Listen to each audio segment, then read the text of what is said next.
ഓരോ പ്രവാസിയുടെയും ജീവിതം ഇതൊക്കെ തന്നെയാണ്. അവൻ അവിടെ ഇരുന്ന് പണിയെടുത്തിട്ട് നാട്ടിൽ നിങ്ങളുടെ നാട്ടിൽ ആര് മരിച്ചു എന്ന് നിങ്ങൾ അറിയുന്നതിന് മുമ്പ് പ്രവാസി അറിഞ്ഞിട്ടുണ്ടാവും. അവൻ അവിടുന്ന് വിളിച്ചു പറഞ്ഞിട്ടുണ്ടാവും, ആ ചങ്ങായി മരിച്ചല്ലോ, എന്തുണ്ടായേ എന്ന് ചോദിക്കുമ്പോഴാണ് നമ്മളറിയാം അയാൾ മരിച്ചോ. കാരണം പ്രവാസിയുടെ കെയറിങ് അത്രയാണ്. പ്രവാസിയുടെ കട്ടിലിന്റെ അടി എന്ന് പറഞ്ഞു കഴിഞ്ഞാൽ, പ്രവാസി താമസിക്കുന്ന കട്ടിലിന്റെ അടി എന്ന് പറഞ്ഞ ഒരു സ്റ്റോർ റൂമാണ്. അത് നിറഞ്ഞു കഴിഞ്ഞാൽ പ്രവാസിക്ക് നാട്ടിൽ പോകാനുള്ള മോഹം തുടങ്ങും അല്ലേ? ഏത് ഷോപ്പിംഗ് മാളിൽ കയറിയാലും ഒരു സാധനം വാങ്ങും, നാട്ടിൽ പോകുമ്പോൾ കൊണ്ടുപോകാം, വാങ്ങി വെച്ചു. ഓഫറിൽ ഒരു ഫ്രൈങ് പാൻ കിട്ടി, നാട്ടിൽ കൂടുമ്പോൾ കൊണ്ടുപോകാം, എടുത്തു വെച്ചു. ഒരു ലൈറ്റ് കണ്ടു, നാട്ടിൽ പോകുമ്പോൾ കൊണ്ടുപോകാം, എടുത്തു വെച്ചു. വീടിന്റെ മുക്കും മൂലയും ആ മനുഷ്യനറിയാം.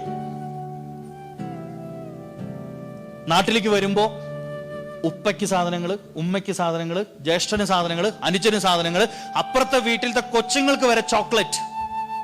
ലിമിറ്റഡ് ആയ ശമ്പളത്തിൽ നിന്ന് പിടിച്ചു വെച്ചെടുത്ത ഓരോ ദിർഹവും റിയാലും കൺവേർട്ട് ചെയ്തിട്ടുണ്ടാക്കിയ കാശാണ്.